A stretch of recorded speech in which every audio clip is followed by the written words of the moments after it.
세상의 모든 축구 이야기 풋볼 살롱입니다. 오늘은 축구 승무패 51회차 챔피언스 리그 14경기 현미경 분석 및 초안픽 공유로 인사를 드리고 있습니다. 앞서 1부에서 1번부터 7번 경기를 다뤄드렸고 2부에서는 8번부터 14번 경기를 다뤄드리려고 합니다. 아무래도 승무패 50회차가 오늘 새벽에 마무리되었고 자국 리그 일정이 월요일에 끝이 났기 때문에 지금 부상자 및 결장자 정보가 모두 취합이 되지 않은 상황입니다. 따라서 제가 내일 오전 중으로 올려드릴 최종픽 영상에서 최종적으로 부상자 및 결장자 정보를 파악을 해서 구독자 여러분들에게 빠짐없이 말씀을 드리도록 하겠습니다.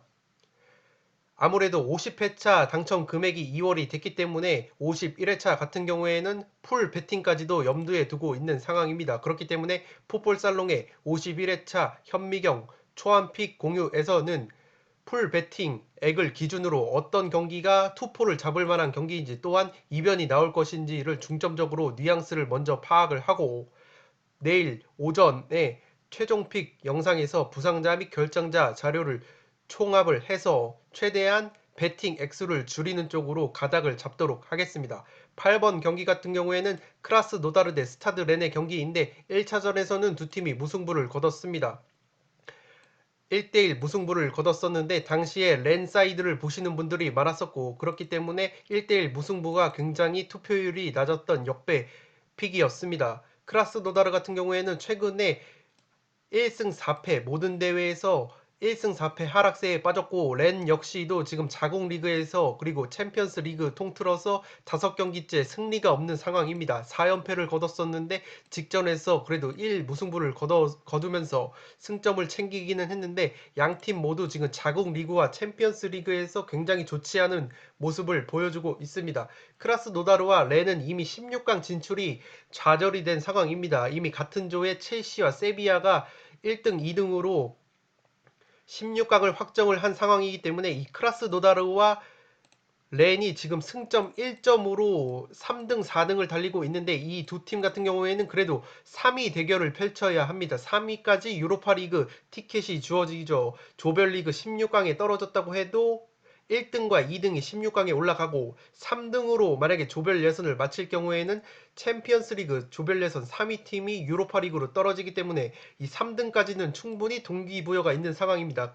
그래서 이 두 팀이 지금 승점 1점으로 나란히 3등, 4등을 달리고 있기 때문에 이 맞대결에서 반드시 승리를 거둬야 유로파리그 티켓을 확보를 하는 상황입니다. 크라스 노다르는 그래도 러시아 리그에서 홈 경기에서 4승 2무 1패로 굉장히 강한 모습을 보여주고 있는데 렌 같은 경우에는 자국 리그에서 원정에서 그래도 패배를 하지 않는 경기를 하고 있습니다. 그렇기 때문에 지금 두 팀 모두 챔피언스 리그 16강 진출 은 좌절이 됐지만 3위 자리를 놓고 유로파리그 티켓을 놓고 반드시 맞대결에서 승리를 거둬야 하는 상황입니다.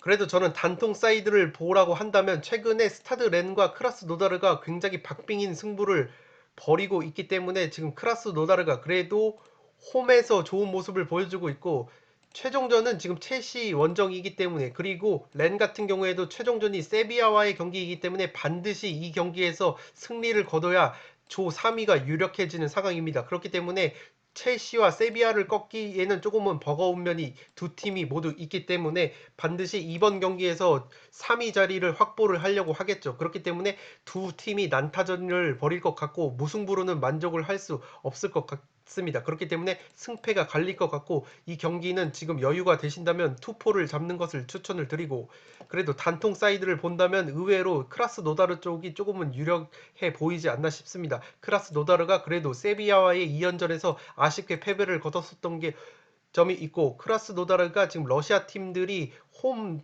팀일 경우에는 홈 관중들이 그래도 조금은 드센 면이 있기 때문에 러시아 같은 경우에는 제가 파악한 바로는 리그 경기에서 그리고 챔피언스 리그에서 관중 입장이 조금은 허용이 되기 때문에 크라스 노다르가 홈에서 자국 리그에서 단 1패밖에 거두지 않고 있다는 점 그리고 세비야와의 어떤 2연전에서도 경쟁력을 보여줬다는 점에서 렌이 최근 경기력이 워낙 좋지 않기 때문에 홈에서 그래도 렌을 상대로 3위 자리를 확보하기 위해서 굉장히 의욕 있게 경기에 나서지 않을까 싶습니다. 그렇기 때문에 단통 사이드를 보실 경우에는 크라스 노다르 쪽이 조금은 현재 부상자 및 결장자 자료가 취합이 되지 않았기 때문에 그냥 이 최근 흐름과 동기부여적인 측면에서 봤을 때는 크라스 노다르 쪽이 조금은 유리해 보이고, 제가 최종 픽에서 어떤 사이드가 그래도 단통 픽에 유리할지는 최종 픽에서 부상자 및 결장자 정보를 취합을 해서 말씀을 드리도록 하겠습니다.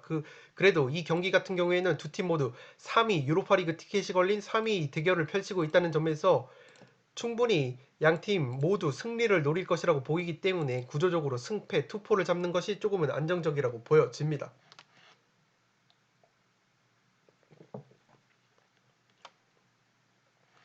네, 9번 경기는 바샥쉐히르 대 라이프치히의 경기인데 1차전에서 라이프치히가 홈에서 2대0 승리를 거뒀었고, 저는 이 경기 초안픽으로 바샥의 단통 패를 보려고 합니다.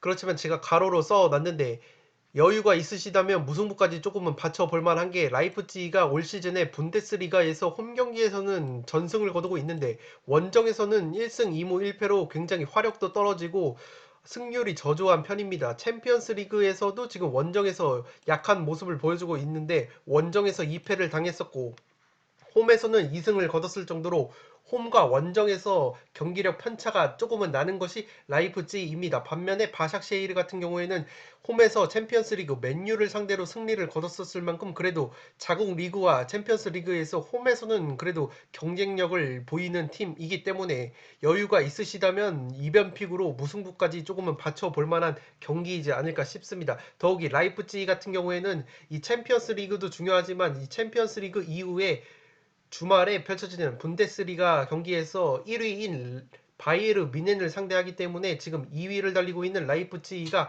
바이에른 뮌헨전에서 그래도 체급 차이가 조금은 나지만 2위로서 1위 팀을 상대하는 경기이기 때문에 그 바이에른 뮌헨전까지 염두에 두고 있기 때문에 바샥쉐히르전에서 섣불리 승리를 장담하기에는 조금은 힘들지 않을까 싶습니다. 그래도 지금 라이프치히가 지금 H조에서 맨유가 1등인데 승점 6점으로 3위를 달리고 있습니다. 파리 생제르맹과 승점은 동률인데 3위로 쳐져 있기 때문에 이 바샥쉐히르전에서 반드시 승리를 거둬야 남은 마지막 경기 맨유와의 홈 경기에서 만약에 결과가 안 좋을지라도 16강 진출을 바라볼 수 있으려면 바샥쉐히르전에서 반드시 승리가 필요하기 때문에 지금 바이에른 뮌헨전을 신경 쓸 여유는 조금은 없다고 보여지고, 그렇기 때문에 단통 사이드를 보실 경우에는 그래도 라이프치히의 어떤 한 골차 신승까지는 바라볼 만한 한 경기라고 생각이 되고, 그렇지만 여유가 있다면 바샥쉐히르가 맨유를 홈에서 한번 꺾어본 적이 있고,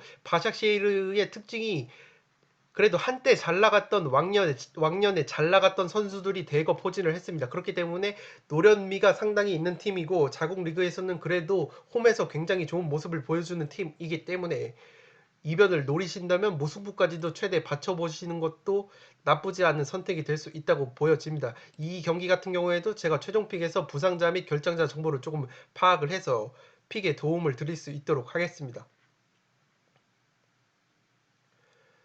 10번 경기는 세비야의 첼시 경기인데 이 경기는 무승부를 베이스를 깔고 취향껏 승리 혹은 첼시의 패, 첼시의 단통 승이나 세비야의 승리까지 바라보시는 것을 추천을 드리겠습니다. 무승부를 베이스로 하는 이유는 어쨌든 두 팀이 이미 16강 진출을 확정을 지었고, 아무리 지금 조 1위로 올라가는 것이 중요하다고는 하나 양 팀 모두 지금 챔피언스 리그 경기 이후에 리그에서 굉장히 중요한 상대들을 만납니다. 첼시 경기 이후에 세비야는 레알 마드리드를 상대로 홈 경기를 치르고, 첼시 같은 경우에는 돌풍의 팀이라고 할 수 있는 리즈 유나이티드와 홈 경기를 치릅니다. 그렇기 때문에 양 팀 모두 지금 리그 일정도 중요하기 때문에 챔피언스 리그 같은 경우에는 이미 16강 진출을 확정을 지어놓은 상황이고, 최종전이 이미 남아있기 때문에 한 수 아래라고 평가받는 이 크라스 노다르와 렌을 상대로 최종전을 치르기 때문에 이 최종전에서 승리를 거둘 경우에는 그래도 조 1위를 따낼 가능성이 있다고 보여집니다. 그렇기 때문에 지금 다가오는 리그 일정이 굉장히 중요한 두 팀이고, 그렇기 때문에 1차전에서도 0대0 무승부가 지금 슈팅이 6개, 5개밖에 나오지 않은 상황에서 굉장히 팽팽한 경기를 펼쳤던 양 팀이고, 두 팀이 모두 최근에 자국 리그와 챔피언스 리그에서 연승 가도를 달리고 있습니다. 세비야 같은 경우에는 모든 대회 5연승, 그리고 첼시는 직전 새벽에 있었던 토트넘전 무승부 전에는 연승 가도를 달리고 있었기 때문에 양 팀이 모두 분위기가 좋은 상황에서 16강 진출을 확정을 지었고, 그렇기 때문에 충분히 로테이션을 가동을 하면서 경기를 치를 가능성이 높기 때문에 무승부가 기본적으로 베이스를 깔고 가시면 안정적일 것 같고, 그래도 투포를 잡으신다면 그래도 백업 자원의 퀄리티가 좋은 첼시 쪽이 그래도 유리할 것이라고 보여집니다. 최전방에 올리비에 지루가 있고, 지금 부상에서 퓰리식 선수도 부상에서 복귀를 했기 때문에 첼시가 그래도 백업 자원들 간의 로테이션 대결이 펼쳐진다면 그래도 첼시 사이드가 한 골차, 두 골차 신승까지 거둘 가능성이 조금 높지 않나 싶습니다. 그렇기 때문에 단통픽으로는 무승부를 추천을 드리고, 투포를 잡으실 경우에는 그래도 첼시 사이드가 조금은 유력하지 않나 싶습니다.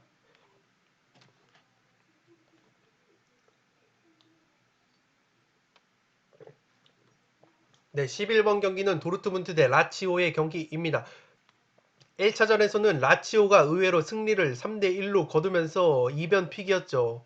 42회차에 이변, 그리고 독식, 1등 독식이 나오는 것에 혁혁한 공을 세웠던 것이 이 도르트문트 대 라치오의 매치업인데, 저는 11번 초안픽으로는 도르트문트의 단통 승리를 보려고 합니다. 이 도르트문트와 라치오가 직전 리그 경기에서는 모두 패배를 했습니다. 도르트문트는 켈른한테 덜미가 잡혔고, 라치오는 우디네세에게 덜미가 잡혔는데, 두 팀의 핵심 선수인 이 홀란드와 임모빌레 선수가 지금 너무나도 좋은 골 감각을 보여주고 있습니다. 도르트문트의 에이스인 홀란드 선수는 지금 출전 한 7경기에서 연속골을 기록하고 있는데 12골을 넣고 있습니다. 물론 쾰른전에서는 득점포 가동을 멈췄지만 지난 도르트문트전에서도 한 골을 넣었었고, 쾰른전을 제외한 출전 경기 7경기에서 12골을 몰아넣는 쾌조의 골 감각을 보여주고 있기 때문에 홀란드 선수가 홈에서 충분히 활약할 여지가 충분하다고 보여집니다.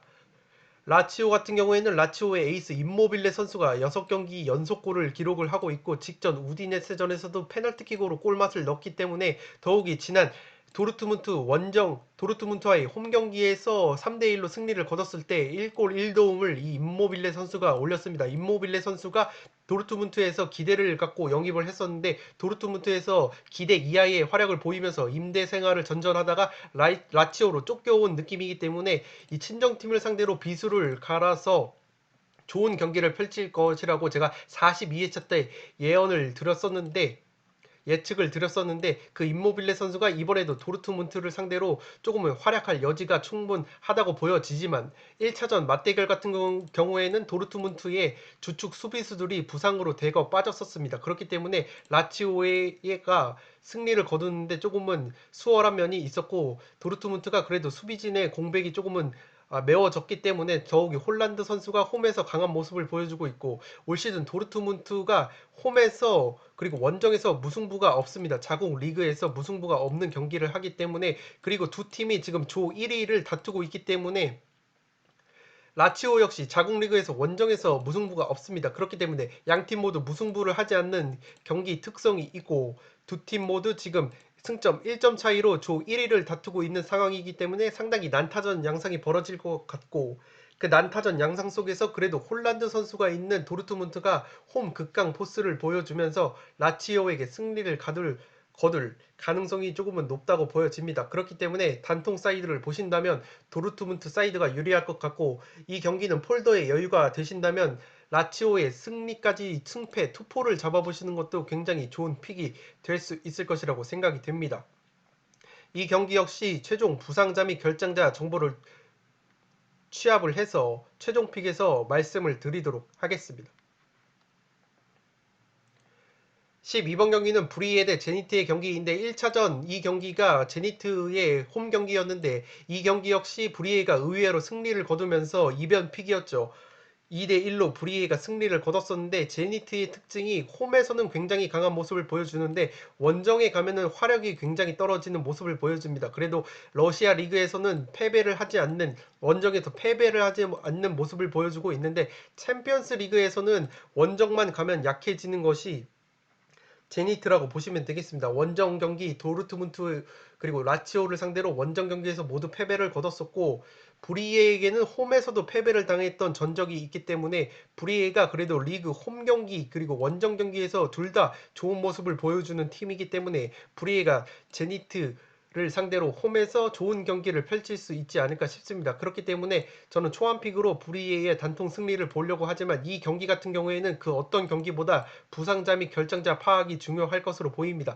제니트 같은 경우에는 최근에 아즈문 선수가 결장을 계속해서 하면서 화력이 조금 약해졌던 면이 있기 때문에 이 제니트 사이드의 어떤 공격진의 전력 누수가 어느 정도 있는지 파악하는 것이 상당히 중요할 것 같습니다. 그렇기 때문에 브리에의 어떤 부상자가 조금은 없다면 제니트와 브리에의 경기는 그래도 브리에가 홈에서 강한 모습을 보여주고 있고 제니트가 원정만 가면 화력이 약해진다는 점을 들어봤을 때 그리고 이미 원정에서 브리에가 제니트를 한번 꺾어본 경험이 있기 때문에 단통 사이드를 보신다면 브리에 쪽이 조금은 유력하지 않나 싶습니다. 그렇지만 만약에 브리에 쪽에 부상자 및 결정자가 조금 있고 제니트의 주요 공격진이 돌아온다면 충분히 제니트가 무승부까지는 조금은 노려볼 수 있지 않는 매치업이지 않을까 싶습니다. 그렇기 때문에 이 12번 경기 같은 경우에는 최종픽에서 부상자 및 결정자가 취합이 되고 그 결과 여부에 따라서 최대 무승부까지 투포를 잡아보신다면 충분히 이변까지도 노릴 수 있는 픽이 아닐까 싶습니다.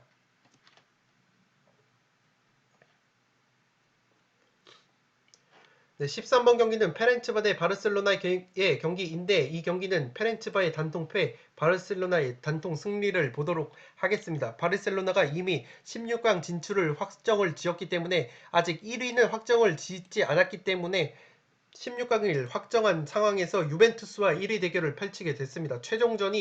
조별리그 최종전이 유벤투스와의 홈 경기이기 때문에 페렌츠바를 상대로 최대한 승리를 거두면서 안정적으로 조 1위를 확보를 노릴 가능성이 높다고 보여집니다. 바르셀로나가 지난 챔피언스리그 디나모 키예프 원정에서 메시 선수와 더용 선수를 놓고 갔는데도 대승을 거두면서 상당히 의외로 대승을 거뒀었는데 바르셀로나가 이미 16강을 확정한 상황에서 직전 오사수나와의 리그 경기에서 메시 선수와 그리즈만 선수가 풀타임을 활약을 했기 때문에 이 페렌츠바 원정에서도 로날드 쿠만 감독이 메시 선수를 포함을 해서 주축 선수들을 대부분 빼고 헝가리 원정을 떠나지 않을까 싶습니다.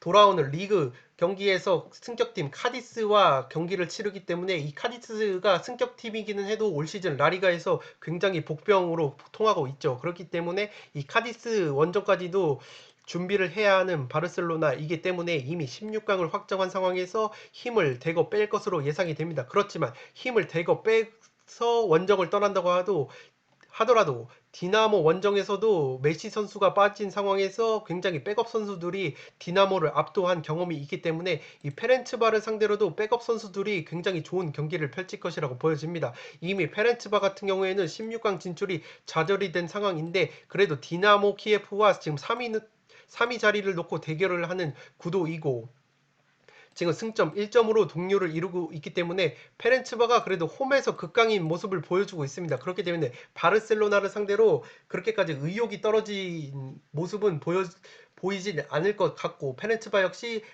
조별리그 3위에 대한 어떤 의욕이 충분하기 때문에 페렌츠바가 홈 깡패라는 점 그리고 바르셀로나가 메시 선수를 포함해서 최대한 힘을 빼고 나올 가능성이 높기 때문에 이 페렌츠바의 어떤 무승부 냄새까지도 충분히 나는 경기이지만 그럼에도 불구하고 이 경기까지 폴더를 쓰게 된다면 구매 금액이 너무 비싸질 가능성이 높기 때문에 충분히 바르셀로나가 지난 원정에서 백업 자원들로도 디나모를 압도한 경험이 있기 때문에 이번에도 백업 자원만 대동을 해서 원정을 떠난다고 하더라도 이미 16강 진출이 좌절된 페렌츠바를 상대로 체급이 한참 떨어지는 이 페렌츠바를 상대로도 충분히 승리를 거두면서 조 1위에 근접할 가능성이 높지 않을까 싶습니다. 그렇기 때문에 초안 픽으로는 페렌츠바의 단독 패를 보도록 하고 제가 최종 픽에서는 이 바르셀로나의 원정 명단을 파악을 해서 메시 선수나 그리즈만 선수 같은 이런 주요 선수들이 페렌츠바 원정에 동행을 하는지 마는지 여부를 조금 파악을 해서 최종 픽에서 말씀을 드리도록 하겠습니다.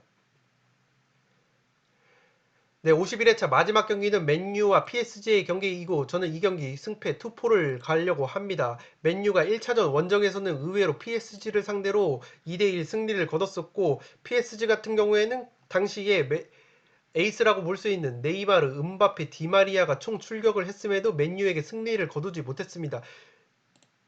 더욱이 PSG가 1대2로 패배를 했는데 그 한 골이 자신들이 만들어낸 골이 아니라 마시알의 자책골이었다는 점에서 맨유가 상당히 자신감을 가질 것 같고 맨유가 특히 직전 사우스햄튼 원정이었죠. 승무패 50회차 경기였던 이 사우스햄튼 원정에서 3대2 역전승을 거뒀습니다. 그 경기에서 카바니 선수가 후반전에 교체 투입이 돼서 이 골 1도움을 기록을 했는데 이 카바니 선수가 다름 아닌 PSG에서 지난 시즌까지 활약을 했었죠. 그렇기 때문에 이 카바니 선수가 친정팀을 상대로 비수를 꽂을 가능성이 굉장히 높아 보입니다. 아무래도 PSG의 어떤 전술이나 수비진에 대한 익숙함이 있고 카바니가 PSG에서 약간은 레전드 대우를 제대로 받지 못한 부분도 있기 때문에 이 카바니 선수가 맨유에서 지금 자리를 잡아가는 상황이고 더욱이 사우스햄튼 원정에서 3대2 승리를 거뒀을 때 이 골 1도움 맹활약을 거뒀기 때문에 제가 앞서 말씀드렸던 도르트문트와 라치오전에서도 이 라치오의 임모빌레 선수가 친정팀을 상대로 이를 갈고 나왔던 모습이 있었고 의외로 그러한 선수들이 친정팀의 비수를 꽂는 모습이 챔피언스 리그에서도 많이 나온다고 말씀을 드렸는데 이 카바니 선수도 지금 그럴 가능성이 충분하다고 보여집니다. 오히려 마시알 선수보다는 폼이 죽은 마시알 선수보다는 최전방에 묵직한 카바니를 필두로 2선에 레시포드, 반더비크 그러한 선수들이 포진을 했을 때 맨유의 화력이 살아날 가능성이 높고 PSG가 최근에 리그 앙에서도 주춤하는 모양새입니다. 두 경기에서 1무 1패를 거뒀고 직전 보르도와의 홈 경기에서도 승리를 거두지 못했습니다. 음바페와 네이마르가 풀타임을 뛰었음에도 불구하고 승리를 거두지 못했기 때문에 PSG가 리그 앙에서조차 지금 극강의 모습을 보여주고 있지 못하고 있기 때문에 맨유가 최근 리그 홈 경기에서 승리가 없었는데 웨스트브롬을 상대로 1대0 승리를 거두면서 리그에서도 홈 경기 승리를 거뒀고 이미 챔피언스 리그에서는 홈 경기 징크스가 없습니다. 맨유는 홈에서 이미 2승을 라이프치히와 바샥쉐이르를 상대로 대승을 거뒀던 전적이 있기 때문에 카바니 선수 PSG를 누구보다도 잘 알고 PSG를 상대로 이를 갈고 있을 이 카바니 선수가 직전 사우스햄튼 원정에서 3대2 승리를 거뒀을 때 이 골 1도움으로 맹활약을 했기 때문에 PSG를 상대로 더블을 기록할 가능성이 충분하다고 보여집니다. 다만 PSG 역시 지금 라이프치히와 승점 6점으로 동률을 이룬 상황에서 2위이기 때문에 반드시 맨유전에서 승리를 거두고 최종전 한 수 아래인 바샥쉐이르를 상대로 안정적으로 2위를 확보하기 위해선 맨유전에서 반드시 무승부로는 그쳐서는 안 됩니다. 그렇기 때문에 반드시 맨유를 상대로 승리를 노리는 경기를 할 것 같고 그렇기 때문에 이 경기는 구조적으로 승패 투폴이 나올 가능성이 높다고 보여집니다. 맨유 역시 지금 승점 9점으로 H조 1등을 달리고 있지만 PSG전에서 승리를 거뒀을 때는 16강을 확정을 하기 때문에 안정적으로 지금 최종전이 라이프치히 원정을 떠나야 하는 입장이기 때문에 홈에서 PSG를 상대로 승리를 거두면서 안정적으로 16강 진출을 노릴 것이기 때문에 이 경기는 승패가 갈릴 가능성이 높다고 보여지고 저는 초안픽에서 승패 투포를 잡도록 하겠습니다. 이 경기 역시 최종적으로 오전에 올려드릴 최종픽 영상에서 부상자 및 결정자 정보를 추가적으로 알려드리도록 하겠습니다. 네, 이것으로 승무패 51회차 챔피언스리그 14경기 현미경 분석 초안픽 공유를 모두 마치도록 하겠습니다. 아무래도 제가 자료 준비 시간이 너무나도 촉박을 했고 챔피언스리그 같은 경우에는 부상자 및 결장자 정보 파악이 조금은 어려운 면이 있기 때문에 제가 최종픽에서 조금 더 상세하게 다뤄드릴 것을 약속을 드리면서 오늘은 이만 물러가 보도록 하겠습니다. 끝으로 영상이 도움이 되신 분들은 좋아요와 구독 버튼을 눌러주시면 풋볼살롱 채널에 크나큰 도움이 됩니다. 구독 버튼 옆에 종 모양의 알림 설정을 눌러주시면 그 누구보다 빠르게 양질의 승무패 컨텐츠를 만나보실 수 있습니다. 지금까지 풋볼살롱이었습니다. 감사합니다.